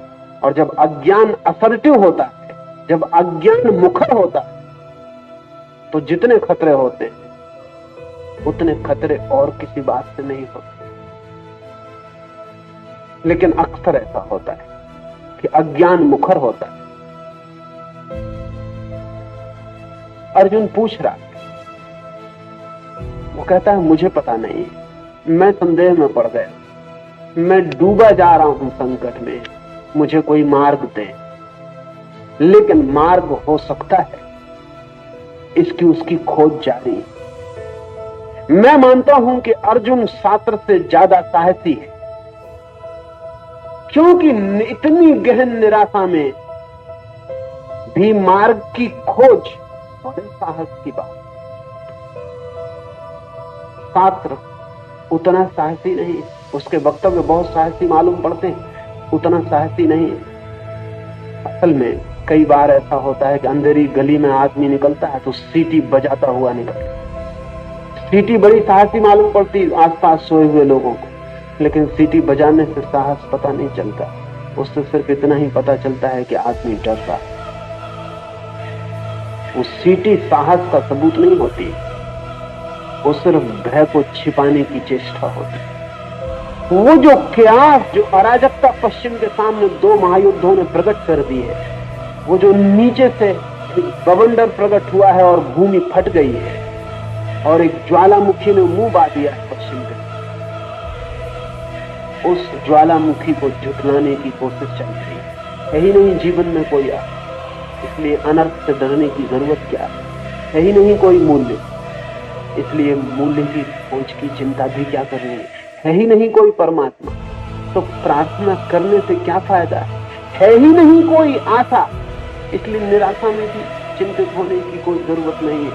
निराशा में भी निश्चिंतता खोजने की चेष्टा सिर्फ इस बात की सूचक है कि हृदय बहुत कमजोर है और साहस कम है। असल में आशा जब तीव्र निराशा में पड़ती है तभी पता चलता है कि है या नहीं, और जब गहन अंधकार में ज्योति को खोजने की चेष्टा चलती है तभी पता चलता है कि प्रकाश की कोई आकांक्षा, गहरा साहस, गहरी लगन और गहरे संकल्प से जुड़ी है या नहीं जुड़ी है। पश्चिम की शास्त्रवादी चिंतना निराशा को स्वीकार कर लेने की है। निराशा है, इससे पश्चिम उभरेगा नहीं। इसलिए एग्जिस्टेंशियलिज्म और उस तरह के विचारक सिर्फ एक फैशन से ज्यादा नहीं, और फैशन मरनी शुरू हो गई, फैशन मर रही। अब अस्तित्ववाद कोई बहुत जीवित धारणा नहीं है। बच्चे पश्चिम के उसको भी इंकार कर रहे हैं, वो भी ओल्ड फैशन हो गई, छोड़ो ये बकवास भी। लेकिन छात्र की पीढ़ी ने जो निराशा दी है उसका दुष्परिणाम आने वाली पीढ़ी पर दिखाई पड़ रहा है। वो पीढ़ी कहती है कि ठीक है, हम सड़क पर नंगे नाचेंगे क्योंकि तुम्ही ने तो कहा कि कोई अर्थ नहीं है, तो फिर कपड़े पहनने में ही कौन सा अर्थ। तो हम फिर किसी भी तरह के काम संबंध निर्मित करेंगे क्योंकि तुम्ही ने तो कहा है कि कोई अर्थ नहीं है, तो परिवार का भी क्या अर्थ है। तो फिर हम किसी को आदर नहीं देंगे क्योंकि तुम्ही ने तो कहा है कि जब ईश्वर ही नहीं है तो आदर का क्या अर्थ है। और हम कल की चिंता ना करेंगे। आज यूनिवर्सिटी अमेरिका और यूरोप की लड़के खाली करके भाग रहे हैं, उनसे कहते हैं उनके माँ बाप की पढ़ो, तो वो कहते हैं कल का क्या भरोसा। तुम्ही ने तो कहा है कि सब अनिश्चित है, तो पढ़ लिख के भी क्या होगा। और वो लड़के पूछते हैं कि हिरोशिमा में भी लड़के पढ़ रहे थे कॉलेज, फिर एटम गिर गया और सब समाप्त हो गए। हम भी पढ़ेंगे, तुम एटम तैयार कर रहे हो, किस दिन गिरा दोगे कुछ पता नहीं, तो हमें जी लेने दो, जो 2-4 क्षण हमें मिले हमें जी लेने दो। तो पश्चिम में जो जीवन का एक विस्तार है, टाइम में, समय में जो एक जीवन की यात्रा है, वो एकदम खंडित हो गई, क्षण पर टिक गया। अभी जो है कर लो, अगले क्षण का कोई भरोसा नहीं, और अगले क्षण के भरोसे को करोगे भी क्या। अंततः तो मृत्यु ही है, अगला क्षण मृत्यु है। टाइम जो है वो डेथ का पर्यायवाची हो गया पश्चिम में। समय और मृत्यु एक ही अर्थ के हो गए। अभी जो है और कोई मूल्य नहीं है। अभी एक व्यक्ति ने कई हत्याएं की और जब अदालत ने उससे पूछा तो उसने कहा क्या हर्ज है, जब सभी को मर ही जाना है तो मैंने मरने में सहायता की। और वो तो मर ही जाते हैं, उनके मारने से मुझे थोड़ा आनंद मिला है, उसके ले लेने में हर्ज क्या, जब कोई मूल्य ही नहीं है तो ठीक है। छात्र की पीढ़ी पश्चिम को एक खोखलेपन से, एक हॉलोनेस से भर गई, क्योंकि उसके पास उत्तर नहीं था, सिर्फ प्रश्न थे और उसने प्रश्नों को ही उत्तर बता दिया। अगर अर्जुन जीत जाए तो इस मुल्क में भी हॉलोनेस पैदा हो जाए। अर्जुन नहीं जीता, कृष्ण जीत गए। वो एक संघर्ष था बड़ा अर्जुन और कृष्ण के बीच। अगर अर्जुन को शक सवार हो जाए और धुन सवार हो जाए गुरु होने की, और वो अपनी जिज्ञासाओं को उत्तर बना दे और अपने प्रश्नों को उत्तर बना दे और अपने अज्ञान को ज्ञान मान ले, तो इस मुल्क में भी वही स्थिति पैदा हो जाए जो पश्चिम में अस्तित्ववादी चिंतन के साधन पैदा हुई। स्थिति वही है, लेकिन पश्चिम के पास अभी भी कृष्ण नहीं है। लेकिन इस सिचुएशन में कृष्ण पश्चिम में पैदा हो सकते हैं, और इसलिए बहुत आश्चर्य की बात नहीं है कि कृष्ण कॉन्शसनेस जैसे आंदोलन पश्चिम के मन को पकड़ रहे। कोई आश्चर्य नहीं कि पश्चिम की सड़कों पर लड़के और लड़कियां ढोल पीट कर और कृष्ण का भजन कर रहे हैं। ये कोई आश्चर्य नहीं, ये आकस्मिक नहीं है। इस जगत में आकस्मिक कुछ भी नहीं होता। इस जगत में फूल भी खिलता है तो लंबे कारण होते हैं। अगर लंदन की सड़क पर कोई हरे कृष्ण का भजन ढोल पर पीटता हुआ घूमता तो यह आकस्मिक नहीं है। यह पश्चिम के चित्त में कहीं कोई गहरी पीड़ा है। अर्जुन तो मौजूद हो गया, कृष्ण कहां है? प्रश्न तो खड़ा हो गया, उत्तर कहां है? उत्तर की तलाश, उत्तर की तलाश पैदा हुई है। इसलिए ठीक सवाल था ये। लेकिन मैं अर्जुन को मनुष्य का प्रतीक कहता हूं, और अर्जुन को जो ममत्व पकड़ा वो भी मनुष्य की मनुष्यता है। लेकिन नीत्शे का एक वचन आपसे कहूं, नीत्शे ने कहा है, अभागा होगा वो दिन जिस दिन मनुष्य से पार होने की आकांक्षा छोड़ देगा। अभागा होगा वो दिन जिस दिन मनुष्य की प्रत्यंचा पर मनुष्य को पार करने वाला तीर ना खिंचेगा। अभागा होगा वो दिन जिस दिन मनुष्य होने से तृप्त हो। ठीक, मनुष्य मंजिल नहीं है, पड़ाव है, उसे पार होना ही है। अर्जुन मंजिल नहीं है, पड़ाव है। स्वाभाविक है आदमी के लिए अपनों को चाहे, स्वाभाविक है आदमी के लिए अपनों को मारने से डरे, स्वाभाविक है आदमी के लिए इधर आर पकड़े, यह या वह करूं या ना करूं, चिंता आए। लेकिन जो मनुष्य के लिए स्वाभाविक है वो जीवन का अंत नहीं है, और मनुष्य के लिए जो स्वाभाविक है वो सिर्फ मनुष्य के लिए स्वाभाविक, और उस स्वभाव में चिंता और पीड़ा और तनाव भी जुड़े हैं, अशांति, दुख और विक्षिप्तता भी जुड़ी है। मनुष्य को अगर हम स्वाभाविक समझें तो वो स्वाभाविकता वैसी ही जैसे कैंसर स्वाभाविक है, टीबी स्वाभाविक है, लेकिन टीबी के स्वभाव के साथ पीड़ा भी जुड़ी है। ऐसे ही मनुष्य को अगर हम पशु की तरफ से देखें तो मनुष्य एक एवोल्यूशन, एक विकास, और अगर परमात्मा की तरफ से देखें तो एक डिसीज, एक बीमारी।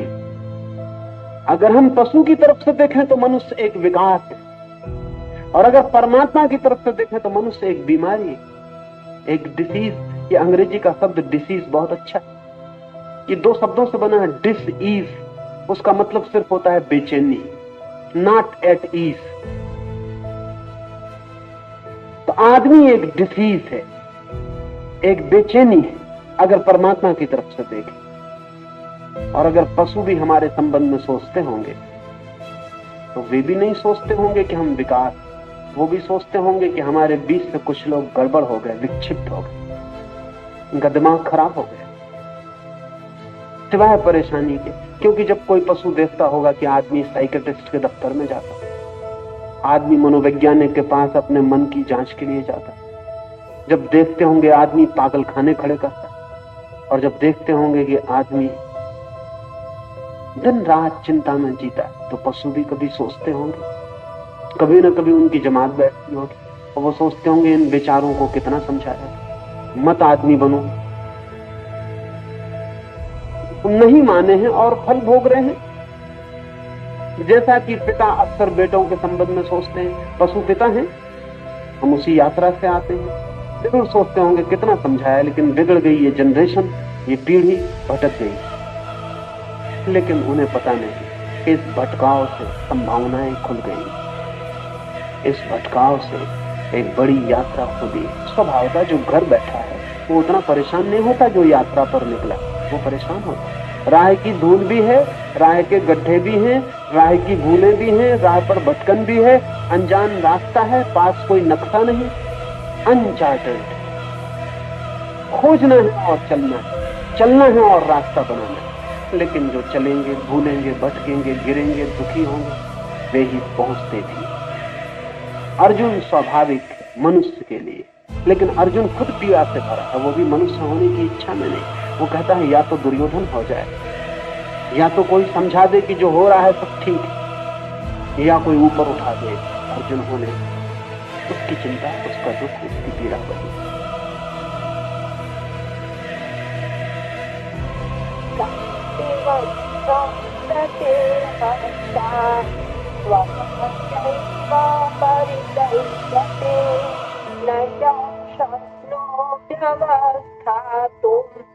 भ्रमाति वाच मे मनः निमित्तानि च पश्यामि विपरीतानि केशव न च श्रेयोऽनुपश्यामि हत्वा स्वजनमाहवे न काङ्क्षे विजयं कृष्ण न च राज्यं सुखानि च किं नो राज्येन गोविन्द किं भोगैर्जीवितेन वा।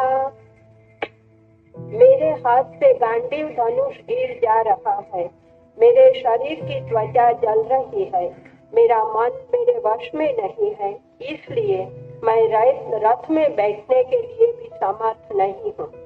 हे केशव, मैं विपरीत निमित्त देखता हूँ। युद्ध में आदमियों को मारकर कोई कल्याण नहीं देखता। हे कृष्ण, मैं विजय नहीं चाहता, राज्य अथवा विषय सुख कुछ भी नहीं चाहता। हे गोविंद, आदमियों की हिंसा से प्राप्त होने से हमें क्या प्रयोजन? राज्य मूलक भोग और जीवन से भी क्या प्रयोजन है?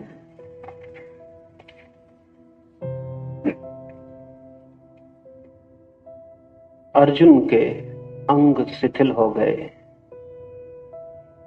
मन शांत छोड़ दिया है, धनुष छूट गया है। वो इतना कमजोर मालूम पड़ रहा है कि कहता है रथ पर मैं बैठ भी सकूंगा या नहीं, इतनी भी सामर्थ्य नहीं। यहां दो तीन बातें समझनी जरूरी हैं। एक तो ये कि शरीर केवल हमारे चित्त का प्रतिफलन, गहरे में मन में जो घटित होता है वो शरीर के रोए रोए तक फलित हो जाता। ये अर्जुन बलशाली इतना अचानक ऐसा बलहीन हो गए कि रथ पर बैठना उसे कठिन मालूम पड़ रहा। क्षण भर पहले ऐसा नहीं था। इस क्षण भर में वो बीमार नहीं हो गया, इस क्षण भर में उसके शरीर में कोई आसक्ति नहीं आ गई, इस क्षण भर में वो वृद्ध नहीं हो गया। इस क्षण भर में क्या हुआ है? इस क्षण में एक ही घटना घटी है, उसका मन क्षीण हो गया, उसका मन दुर्बल हो गया, उसका मन स्वखंडों में विभाजित हो गया, स्वविरोधी खंडों में विभाजित हो। जहां मन विभाजित होता है विरोधी खंडों में, तत्काल शरीर रुग्ण दीन हो जाता। जहां मन संयुक्त होता है एक संगीतपूर्ण स्वर में, वहां शरीर तत्काल स्वस्थ और अविभाजित हो जाता। उसके धनुष का गिर जाना, उसके हाथ पैर का कपना, उसके रोणों का खड़ा हो जाना सूचक है। इस बात का सूचक है कि शरीर हमारे मन की छाया से ज्यादा नहीं, पहले ऐसा ख्याल नहीं था। वैज्ञानिक कहते रहे हैं कि मन हमारा शरीर की छाया से ज्यादा नहीं। जो इस भ्रांत चिंतन को मानकर सोचते रहे वे लोग भी यही कहते रहे हैं। बृहस्पति भी यही कहेंगे, एपिकुरस भी यही कहेगा, कार्ल मार्क्स और एंजल्स भी यही कहेंगे कि वो जो चेतना है वो केवल बाई प्रोडक्ट है। वो जो भीतर मन है वो केवल हमारे शरीर की उत्पत्ति है, वो केवल शरीर की छाया है। अभी अमेरिका में दो मनोवैज्ञानिक थे, जेम्स और लेंगे। उन्होंने एक बहुत अद्भुत सिद्धांत प्रतिपादित किया और वर्षों तक स्वीकार किया जाता रहा। जेम्स लेंगे थ्योरी उनके सिद्धांत का नाम। बड़ी मजे की बात उन्होंने कही थी। उन दोनों ने यह सिद्ध करने की कोशिश की थी कि सदा से हम ऐसा समझते रहे हैं कि आदमी भयभीत होता है इसलिए भागता। उन्होंने कहा नहीं, ये गलत, क्योंकि अगर शरीर प्रमुख और मन केवल उत्पत्ति है तो सच्चाई उल्टी होनी चाहिए। उन्होंने कहा मनुष्य चूंकि भागता है इसलिए भय अनुभव करता है।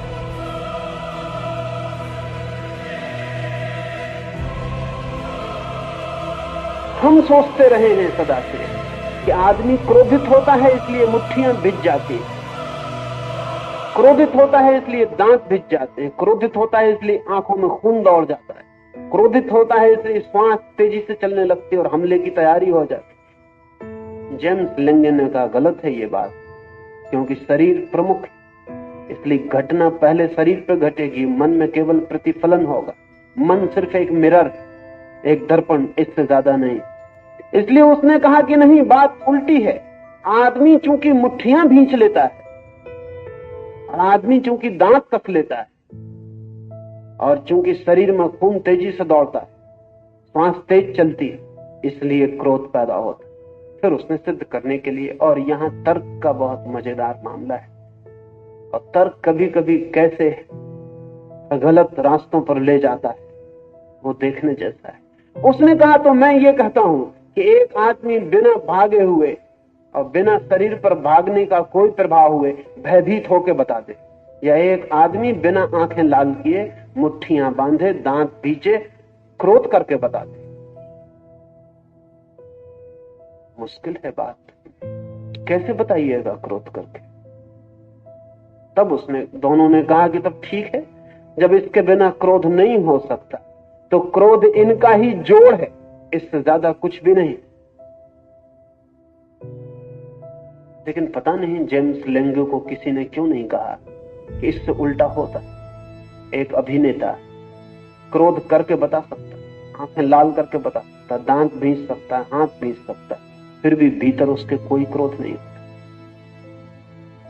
और एक अभिनेता प्रेम करके बता सकता है, और जितना अभिनेता बता सकता उतना शायद कोई भी नहीं बता सकता, भीतर उसके कोई प्रेम नहीं होता।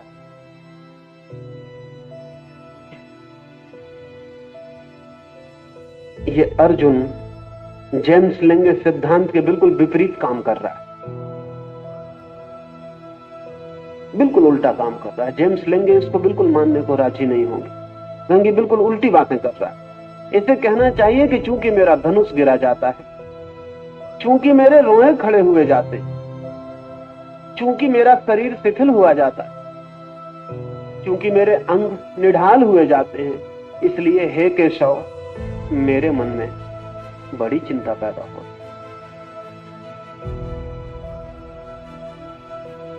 लेकिन ये ऐसा नहीं कहता, चिंता इससे पहले पैदा हो गई, क्योंकि इसके शरीर के शिथिल होने और इसके रोए खड़े होने का और कोई भी कारण नहीं है, बाहर कोई भी कारण नहीं है।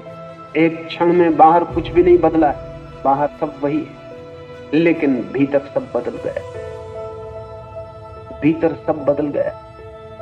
तिब्बत में लहासा यूनिवर्सिटी में विद्यार्थियों का भी शिक्षण जो होता था उसमें भी योग का कुछ वर्ग अनिवार्य था और एक तिब्बत का नियमित प्रयोग लहासा यूनिवर्सिटी में चलता था, उसमें भी विद्यार्थियों को उत्तीर्ण होना जरूरी था और वो था हीट योग। वह शरीर में भीतर से मन के कारण गर्मी पैदा करने की प्रक्रिया। अजीब, सिर्फ मन से बाहर बर्फ पड़ रही है और आदमी नग्न खड़ा है और उसके शरीर पसीना चूर रहा। इतने पर राजी नहीं होते थे वो। और जब पश्चिम से आए हुए डॉक्टरों ने भी इस परीक्षा को किया तो बहुत हैरान हो गए, क्योंकि जब विद्यार्थियों की परीक्षा होती थी तो रात में खुले मैदान में बर्फ के पास झील के किनारे उन्हें नग्न खड़ा किया जाता और उनके पास कपड़े, कोट, कमीज गीले करके रखे जाते पानी में डुबा और वो नग्न खड़े। और उस लड़के को सर्वाधिक अंक मिलेंगे जो रात अपने शरीर से इतनी गर्मी पैदा करे कि अनेक कपड़े सुखा दे शरीर पर पहन के। जितने ज्यादा कपड़े रात भर में वो सुखा देगा उतने ज्यादा अंक उसको मिलने वाले। और जब पश्चिम से आए हुए डॉक्टरों के एक दल ने ये देखा तो वो दंग रह गए। उन्होंने कहा जेम्स लेंगे थ्योरी का क्या हुआ, क्योंकि बाहर तो बर्फ पड़ रही है और वे डॉक्टर तो लबादे पर लबादे पहनकर भी भीतर कपे जा रहे हैं और ये नग्न खले लड़के क्या कर रहे हैं, क्योंकि इनके शरीर पर जो होना चाहिए वो हो रहा है, लेकिन मन इंकार कर रहा है। और मन कहे चला जा रहा है कोई बर्फ नहीं है, और मन कहे चला जा रहा है कि धूप है, तेज गर्मी है, और मन कहे जा रहा है कि शरीर आग तप रही है, इसलिए शरीर को पसीना छोड़ना पड़ता। ये जो अर्जुन के साथ हुआ वो उसके मन में पैदा हुए भंवर का शरीर तक पहुंचा हुआ परिणाम। और हमारी जिंदगी में शरीर से बहुत कम भंवर मन तक पहुंचते हैं, मन से ही अधिकतम भंवर शरीर तक पहुंचते हैं, लेकिन हम जिंदगी भर शरीर की ही फिक्र किए चले जाते। अगर कृष्ण को थोड़ी भी जिसको तथाकथित वैज्ञानिक बुद्धि कहें होती तो वो अर्जुन को कहते कि मालूम होता है तुझे फ्लू हो गया। अगर उन्होंने मार्क्स को पढ़ा होता तो वो कहते मालूम होता है तेरे शरीर में किसी हार्मोन की कोई कमी हो गई। वो कहते तू चल और किसी जनरल अस्पताल में भर्ती हो जा। लेकिन उन्होंने ये बिल्कुल नहीं कहा। वो शिथिल गात होते अर्जुन को कुछ और समझाने लगे, वो उसके मन से कुछ और समझाने लगे, वे उसके मन को बदलने की कोशिश करने लगे। जगत में दो ही प्रक्रियाएं हैं, या तो हम आदमी के शरीर को बदलने की प्रक्रिया और या आदमी की चेतना को बदलने की प्रक्रिया। विज्ञान आदमी के शरीर की बदलने की प्रक्रिया पर ध्यान देता, धर्म मनुष्य के चेतना को बदलने की प्रक्रिया पर ध्यान देता। वही भेद है।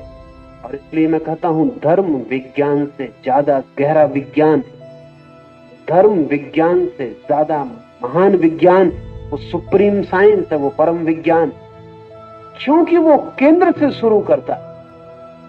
और वैज्ञानिक बुद्धि निश्चित ही केंद्र से शुरू करेगी। परिधि पर की गई चोटें जरूरी नहीं केंद्र पर पहुंचे, लेकिन केंद्र पर की गई चोटें जरूरी रूप से परिधि पर पहुंचती हैं। एक पत्ते को पहुंचाया गया नुकसान जरूरी नहीं कि जड़ों तक पहुंचे, अक्सर तो नहीं पहुंचेगा, पहुंचने की कोई जरूरत नहीं है, लेकिन जड़ों को पहुंचाया गया नुकसान पत्तों तक जरूर पहुंच जाएगा, पहुंचना ही पड़ेगा। पहुंचने के अतिरिक्त और कोई मार्ग नहीं है।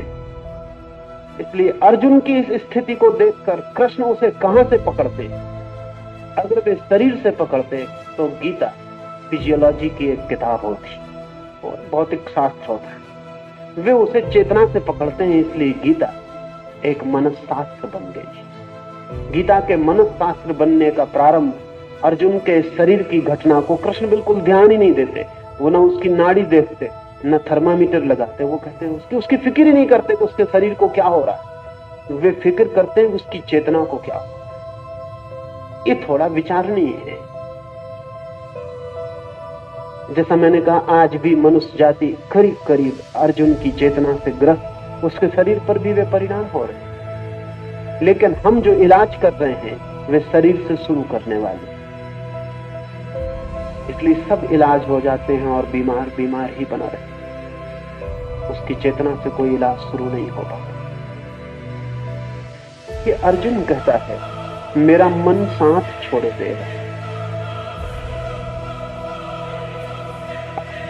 मैं बिल्कुल निर्वीर्य हो गए, बलहीन हो गए। बल क्या है? एक तो बल है जो शरीर की मांसपेशियों मसल्स में होता है, उसमें तो कोई भी फर्क नहीं पड़ गया। लेकिन इस क्षण अर्जुन को एक छोटा सा बच्चा भी धक्का दे दे तो वो गिर जाए। इस क्षण अर्जुन की मसल्स कुछ भी काम नहीं करेंगे, एक छोटा सा बच्चा उसे हरा सकता है। ये मस्कुलर ताकत कुछ अर्थ की नहीं मालूम होती। एक और बल है जो संकल्प से, दिल से पैदा। सच तो यह है कि वही बल जो संकल्प से पैदा, वो जो संकल्प से पैदा होने वाला बल है वो बिल्कुल ही खो गया। क्योंकि संकल्प कहां से आ, मन दुविधा में पड़ गया तो संकल्प खंडित हो जाता। मन एकाग्र हो तो संकल्प संगठित हो जाता है। मन दुविधा में द्वंद्वग्रस्त हो जाए, कॉन्फ्लिक्ट में पड़ जाए तो संकल्प खो जाता है। हम सब भी निर्बल, संकल्प नहीं, वही संकल्प खो गए। क्या करूं क्या ना करूं, करना क्या उचित होगा क्या उचित नहीं होगा, सब आधार खो गए पैर के नीचे। अर्जुन अधर में लटका रह गया, वो त्रिशंकु हो गए। ये प्रत्येक मनुष्य की स्थिति है और इसलिए अद्भुत सत्य है कुरान में, और अद्भुत सत्य है बाइबल में, और अद्भुत सत्य है जैन अवेस्ता में, और अद्भुत सत्य है ताओ ते किंग में, और दुनिया के अनेक अनेक ग्रंथों में अद्भुत सत्य हैं। लेकिन गीता फिर भी विशिष्ट है, और उसका कुल कारण इतना है कि वो धर्मशास्त्र कम, मनसशास्त्र साइकोलॉजी ज्यादा है। उसमें कोरे स्टेटमेंट नहीं है कि ईश्वर है और आत्मा है, उसमें कोई दार्शनिक वक्तव्य नहीं है, कोई दार्शनिक तर्क नहीं है। गीता मनुष्य जाति का पहला मनोविज्ञान है, वो पहली साइकोलॉजी है। इसलिए उसके मूल्य की बात ही और है। अगर मेरा बस चले तो कृष्ण को मनोविज्ञान का पिता मैं कहना चाहूंगा। वो पहले व्यक्ति है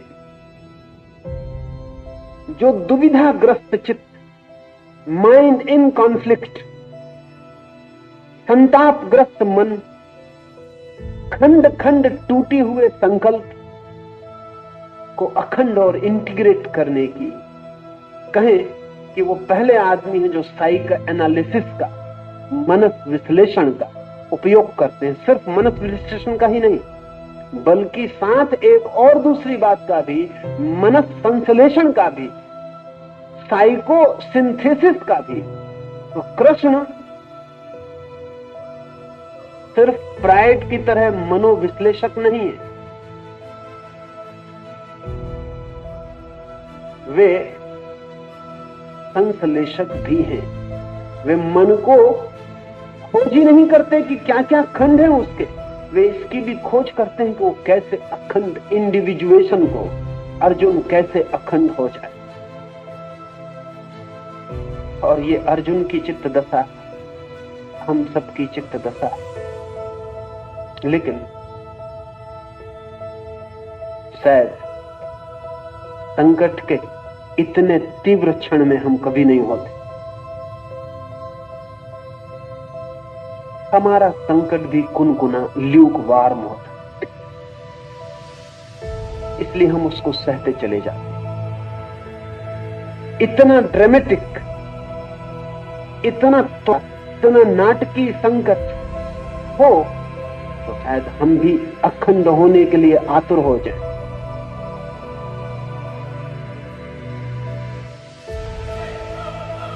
मैंने सुना है कि एक मनोवैज्ञानिक एक उबलते हुए बाल्टी में पानी में एक मेंढक को डाल दिया। वो मेंढक तत्काल छलांग लगा के बाहर हो गए। वो मेंढक अर्जुन की हालत में पड़ गए। उबलता हुआ पानी, मेंढक कैसे एडजस्ट करे, छलांग लगा के बाहर हो गए। घंटे में उबलने तक लाया, करता रहा धीरे धीरे कर। वो जो मेंढक था हम जैसा राजी होता गया। थोड़ा पानी गर्म हुआ, मेंढक भी थोड़ा गर्म हुआ। मेंढक ने कहा अभी ऐसी कोई छलांग लगाने की खास बात नहीं, चलेगा। वो एडजस्टमेंट करता चला गया जैसा हम सब करते चले गए। 24 घंटे में वो एडजस्टेड हो गए। जब पानी उबला तब एडजस्टेड रहा, क्योंकि अभी उसको फर्क नहीं मालूम पड़ा। रत्ती रत्ती बहा, एक रत्ती से दूसरी रत्ती में कोई छलांग लगाने की बात नहीं। उसमें इतने से राजी हो गए, इतने से और सही वो मर गए। पानी उबलता रहा, वो उसी में उबल गया, छलांगने लगा। मेंढक लगा, अब मेंढक को छलांग लगाने से ज्यादा स्वाभाविक और कुछ नहीं है, मगर वो न हो सका। अर्जुन उबलते हुए पानी में एकदम पड़ गए। इसलिए सिचुएशन ड्रामेटिक है, सिचुएशन एक्सट्रीम है। वो ठीक स्थिति पूरी उबलती हुई है, इसलिए अर्जुन एकदम धनुष बाण छोड़ दिए। हम अपनी तराजू भी नहीं छोड़ सकते इस तरह, हम अपना गज भी नहीं छोड़ सकते इस तरह, हम अपनी कलम भी नहीं छोड़ सकते इस तरह, और रथ पर ही बैठने में एकदम इतना कमजोर हो गए। क्या हुआ? संकट से इतनी तीव्रता से राजी होना, एडजस्ट होना मुश्किल हो गए। तो मैं आपसे कहना चाहूंगा कि राजी मत होते चले जाना। नहीं, सबको ऐसे मौके नहीं आते कि महाभारत हो हर एक की जिंदगी में, और बड़ी कृपा है भगवान की। हर एक आदमी को महाभारत का मौका लाना पड़े तो कठिनाई होगी बहुत, लेकिन जिंदगी महाभारत है, पर लंबे फैलाव पर है। त्वरा नहीं है उतनी, तीव्रता नहीं है उतनी, सघनता नहीं है उतनी, धीमे धीमे सब होता रहता है। मौत आ जाती है और हम एडजस्ट होते चले जाते, हम समायोजित हो जाते, और तब जिंदगी में क्रांति नहीं हो पाती। अर्जुन की जिंदगी में क्रांति निश्चित है, इधर या उधर उसे क्रांति से गुजरना ही पड़ेगा। पानी उबलता हुआ है, या तो वो भाग जाए, जैसा कि बहुत लोग भाग जाते, सरल वही होगा, शॉर्टकट वही है, निकटतम यही मालूम पड़ता है, भाग जाए। इसलिए अधिक लोग जीवन के संकट में से भागने वाला संन्यास निकाल लेते। अधिक लोग जीवन के संकट में से एस्केपिस्ट रिनंसिएशन निकाल लेते, एकदम जंगल भाग जाते। वो कहते नहीं, अहमदाबाद नहीं, हरिद्वार जा। अर्जुन भी वैसी स्थिति में था, हालांकि गीता वो अपने साथ ले जाते। तब बड़ी हैरानी होती, हरिद्वार में गीता पढ़ते, अर्जुन भी पढ़ सकता है। हमें मिल गया, कृष्ण मिल गया, उसने कहा कि रोक, भाग मत, क्योंकि भगोड़े परमात्मा तक पहुंच सकते, भगोड़े परमात्मा तक नहीं पहुंच सकते। जो जीवन के सत्य से भागते हैं वे परमात्मा तक नहीं पहुंच सकते। जो जीवन का ही साक्षात्कार करने में असमर्थ है वो परमात्मा का साक्षात्कार नहीं कर सकते, क्योंकि जो जीवन को ही देखकर शिथिलघात हो जाते हैं, जिनके गांडीव छूट जाते हैं हाथ, जिनके रोए कपने लगते हैं और जिनके प्राण थरथराने लगते हैं, जीवन को ही देखकर नहीं, परमात्मा के समक्ष वे खड़े नहीं हो सके। जीवन तैयारी है, जीवन कदम कदम तैयारी है, उस विराट सत्य के साक्षात्कार की एनकाउंटर का चला। लेकिन भागने की तैयारी उसकी पूरी हो गई। अब ये बड़े मजे की बात है कि वो रथ पे नहीं चढ़ पाता। वो कहता रथ पे चढ़ने की भी शक्ति नहीं, लेकिन अगर उससे कहो कि भाग जाओ जंगल की तरफ तो बड़ी शक्ति पाएगा, अभी भाग जाए। एकदम इतनी तेजी से दौड़ेगा जितनी तेजी से कभी नहीं दौड़ा। जो आदमी जिंदगी से लड़ने की सामर्थ्य नहीं जुटा पा रहा, वो भागने की जुटा लेता है। सामर्थ्य की तो कमी नहीं मालूम पड़ती, शक्ति की तो कमी नहीं मालूम पड़ती। शक्ति तो है। अगर कृष्ण उससे कहें छोड़ सब, वो बड़ा प्रफुल्ल हो जाए, लेकिन ये प्रफुल्लता ज्यादा देर टिके। अगर अर्जुन जंगल चला जाए तो थोड़ी देर में ही उदास हो जाए। बैठ भी जाए वो सन्यासी के वेश में एक वृक्ष के नीचे, तो थोड़ी देर में जंगल से ही लकड़ी वगैरह बटोर के वो तीर कमान बना ले। वो आदमी है, क्योंकि हम अपने से भागकर कहीं भी नहीं जा सकते। हम सबसे भाग सकते हैं, अपने से नहीं भाग सकते। मैं तो अपने साथ ही पहुंच जाऊंगा। तो थोड़ी देर में जब वो देखेगा कि कोई देखने वाला नहीं, तो पशु पक्षियों की शिकार शुरू कर दे।